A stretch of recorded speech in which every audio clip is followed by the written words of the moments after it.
glad to be here. It's my first time to present here in the Tri-State Catalyst Society. As I shown here, that the title is a very general aspect of biomass conversions. So basically, I would say that my presentation is more like a general review than a technical report. So please bear with me about all those general informations. Now, my presentation is basically include this part about the first one about the geochemical activity in biomass conversions, our effort and focus area. Second part, I'll give some background information about biomass, the feedstocks, and the current technology for the conversion chemicals. And give the examples for the last sugar conversion and glycerin conversion. So, from this slide, it's a general aspect and technologies involved in the biomass conversion. Now, from the bottom to the top, I see that fat oils right now is used for the biodiesel conversions through esterification process, and the main product certainly the biodiesel. The byproduct is the glycerins. Right now, the biodiesel was first started in Europe, and it's gradually growing very fast in the North America and Southeast Asia. So my presentation is talk about this glycerins as the platform for biochemicals. That's where the main source for the glycerins. Now, going up one level is about lignocellulose and starch sugars in general terms. It can be converted through fermentation process, and you can get sugar. If you want to convert further, right now basically the process directly from starch, like a corn conversions to ethanols. Now, there's one alternative that you can stop by the sugar. So that's another source. I would rather call it another platform for chemicals. Now, going up, there are several presenters already talked today about pyrolysis, the bio-oil conversions, and also the gasifications. It's all related to the lignocellulose materials. That's the technology current hot area. It's pilot scale industrial plants is building, but commercial scales, I'm not quite sure there's any in the world so far. So now what we are doing in geochemistry, we are trying to convert the glycerins and the sugar through hydrogenation or hydrolysis, and also the possibilities through the dehydrogenation and oxidation to get all those chemicals, including the hydrogens, alcohols, propylene glycol, ethylene glycol, and also organic acid, even the isosorbent. So now this is the current focus area in geochemistry. We are also interested in the pyrolysis process. We can investigate the possibilities for the bio-oil upgrading and also the post-treatment, like the presenters this morning talk about the bio-oil upgrading. Now, what we can get here, hydrogens, olefins, and other chemicals. So going further, for the gasifications, there's all the catalysts involved, and we have all those interests going. Already have that. It's a Fischer-Tropsch catalyst, gas sifting catalyst, and also we can go further to talk about the gas cleaning up and further downstream technologies. But that's not something I'm going to cover today. It's not my area.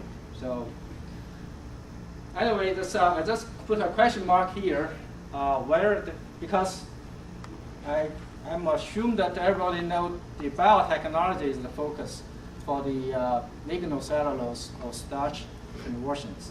It's through the fermentation, the enzyme technology.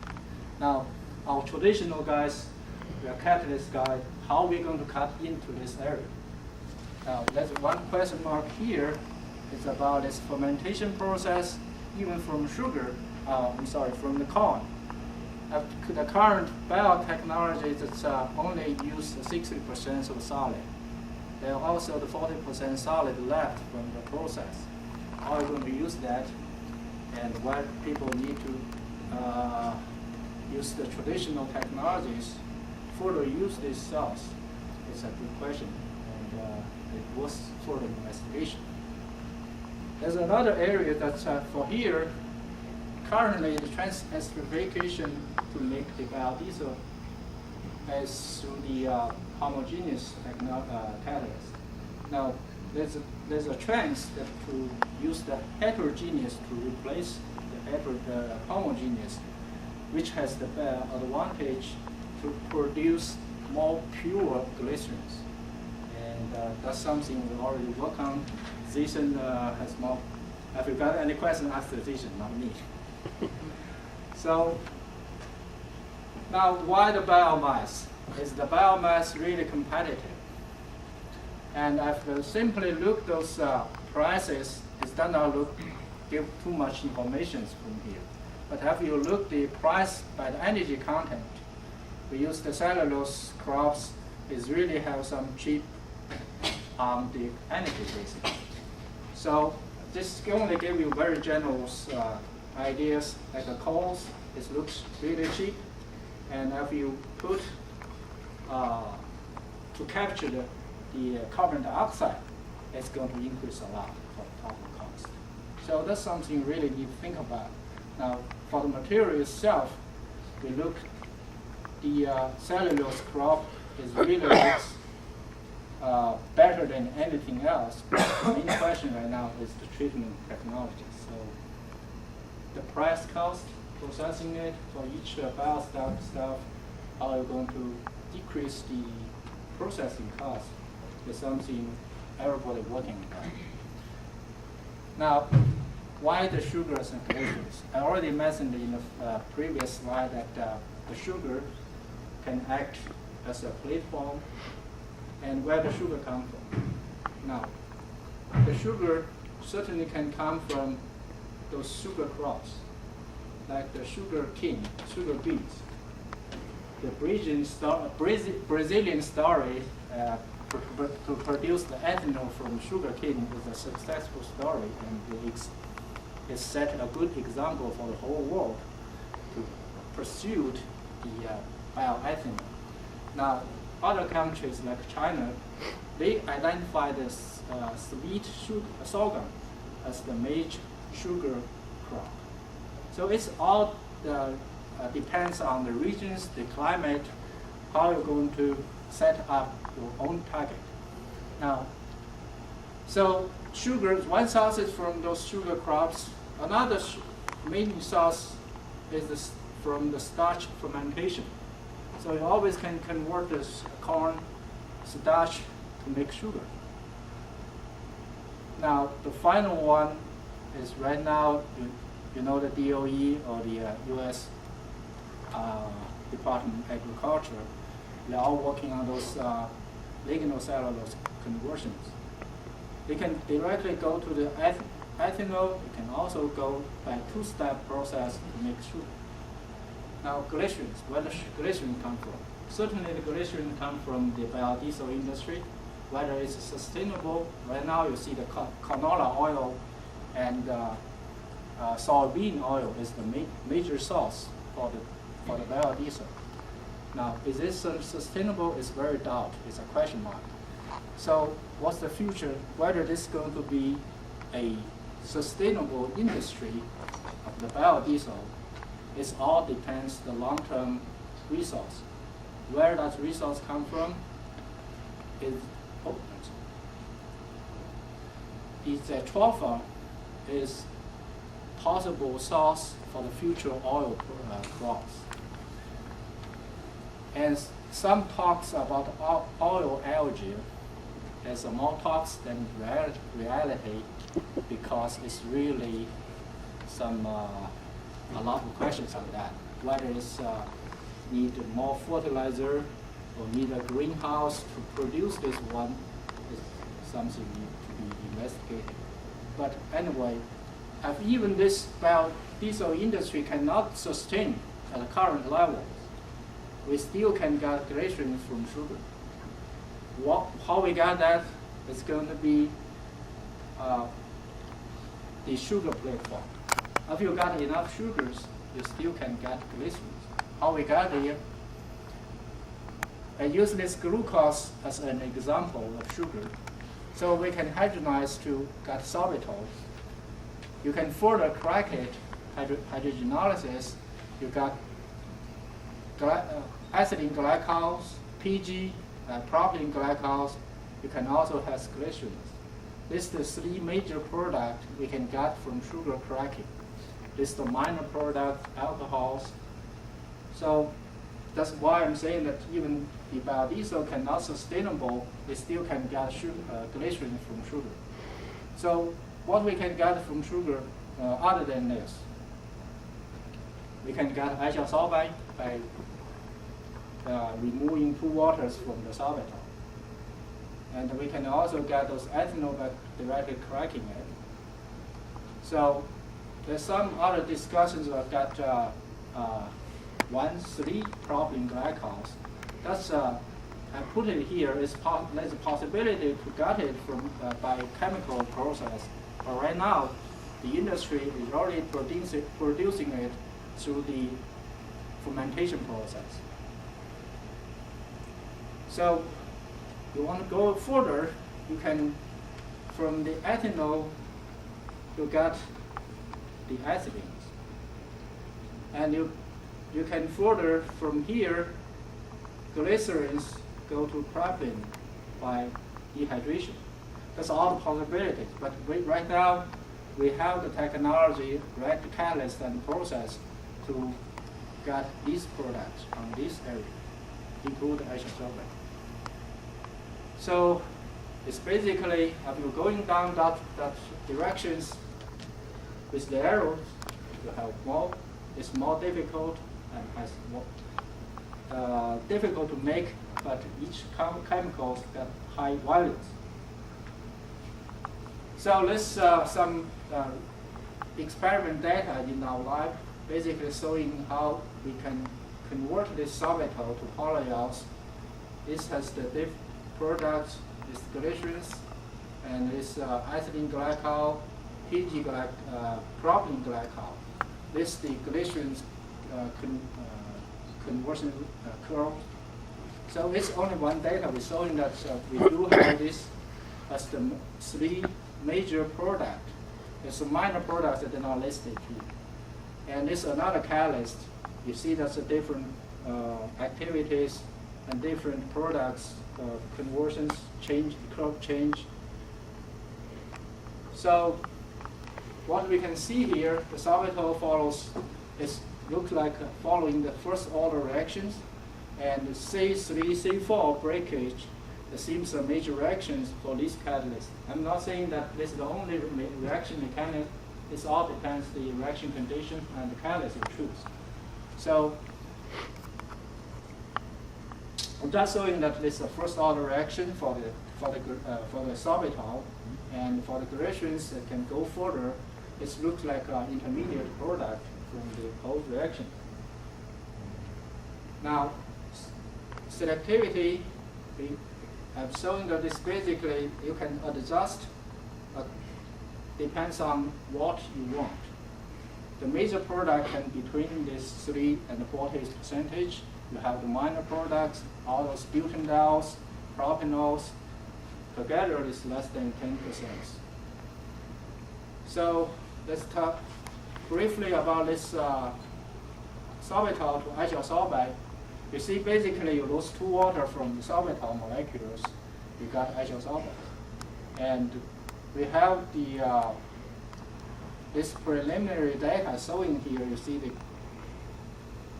sorbitol conversions, and this the xylitols is a byproduct from process, and you see the nitrosorbate going up through the reaction process. I'm not going to cover this. If anybody has further interest about application for nitrosorbates, you can review that. I'm not going to cover that too much. So let's go quickly about the glycerins platform.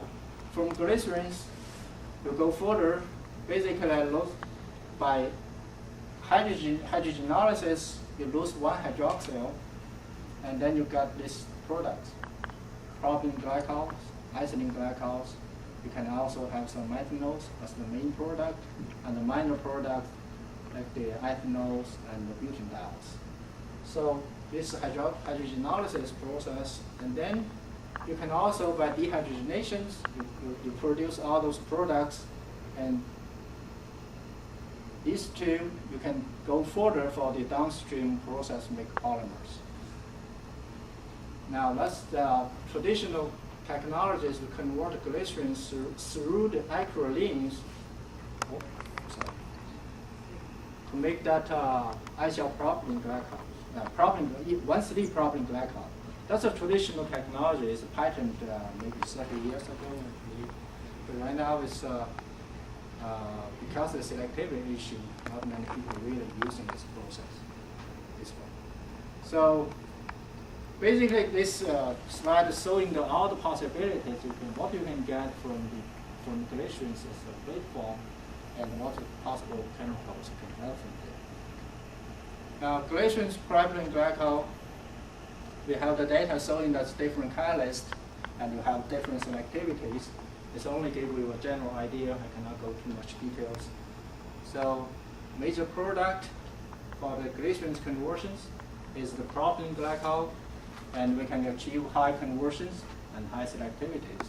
Minor products, some ethylene glycols and some ethanols, as I already talked about in previous slide.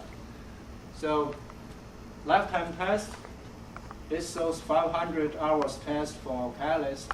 You can see that for both conversion process, I'm saying that sorbitol and glycerins, the catalyst performs pretty much stable.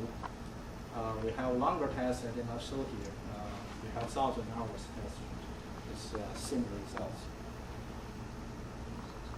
So this is another area that you can convert glycerins to other chemicals. This one, basically you can go through the intermediate product. It's 1-hydroxyl, 1,2-propylene. It's by losing one water from glycerins, you can produce this as an intermediate chemical. Through here, it's in situ reactions, because this can go further to form the prophenols, and then these two this will react to each other to form those dioxylates. And this is an interesting process. We are currently working in the lab. All those compounds are listed here already detected. We can detect it in a certain amount by the GCMS. Now, the main question is that how we're going to adjust the selectivity so we can produce certain chemicals we want. That's a big question. We're working on that. So the key steps, key reactions steps in this system, you see the dehydration to form the aldose compound, and then the carbon-carbon bond breakage to produce smaller alcohols. Through those reactions can form the dioxylants and all these possible compounds. We, as I said, that list a few multi-step reactions, simultaneous reaction, and how we're going to increase the selectivity. That's another thing we need to work on that. Glycerins who had this preliminary result, you see that by combination of different catalysts, we have the copper catalyst. Z means zeolite, and also the reaction system with methanol, with hydrogens, and different reaction medias with methanol without hydrogens. In inert atmosphere is zeolite and the nitrogens. You see the major products is normalized concentrations. So basically, it's showing that, okay, by choosing different catalysts, different reaction medias, you can get different chemicals, has different distributions for chemicals. So in summary, that we are working on those conversion technologies. Sugar can from different sources. It can really be a platform resource for those biochemicals. Similar things for the glycerins, but I want to emphasize that the success for this chemical, for this renewable resource is all depends whether we can find new oil lines. So the various chemicals, as I already discussed in this presentation, that is really can different chemicals can obtain from the conversion process. It's we have this technology, the catalyst. We can tailor it to our catalyst to get different chemicals. So for this glycerin to PG process, it's very close to the commercial. It's very close to the success commercial scales. It's very pretty much close. And so that's end my presentations. Thank you for your attention. Thank you for the inspiring talk about the new direction, not crude oil anymore and coal. Any questions? Any questions for the speaker? Another question. I've been in plants where they make biodiesel, and they say that no matter how much we try, we're going to put much more energy plants out there. We're going to try the best, and only 2% of the diesel that trucks and heavy vehicles are using is going to be from bio. So basically, we're trying so hard, and we're going to have only a small contribution. So do you really believe in all this type of fuels to substitute crude and coal? Well, I would say that I really believe is the biodiesel can work with the cars perfectly.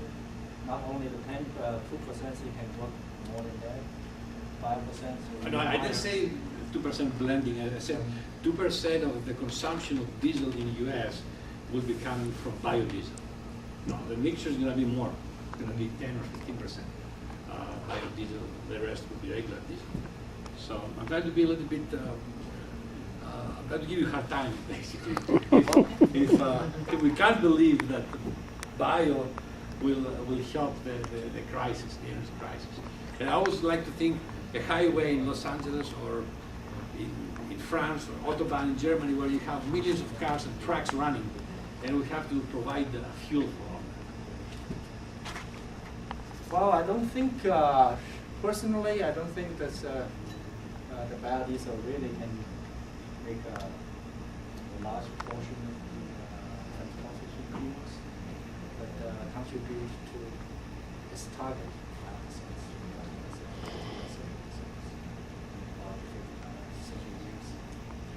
So how are they going to achieve that? Plant more soybean. That's a solution. Other than that, I don't see how we can do that. It's possible. But in other countries, just make a trip to China. It's international biofuel technology companies. They Southeast Asia use the palm oil. China, they have coal. We don't use that as a source. They also can identify some objects. So it all depends. I cannot say that whether we can achieve that goal. It's a really hard question. Now there is hope, right? Brazil is doing something. India probably will do something. Oh, India is doing So, similar things. China. They also try to plant a large area of vegetation. So there is hope. All right. That's a good message. Other questions? Comment over here. Yes. Brazil actually they have some kind of like this actually approach for biodiesel. This is the most active area in the Asia. Into like Malaysia, South America, East Asia, and Brazil. They do a lot of things. US, I don't know. We like the crude oil, right? Good. Any other questions, comments? Right, let's thank our speaker. Thank you. And we go to the next paper of our symposium today. The paper comes from our group in Cincinnati. The speaker is Dr. Khan, and the title is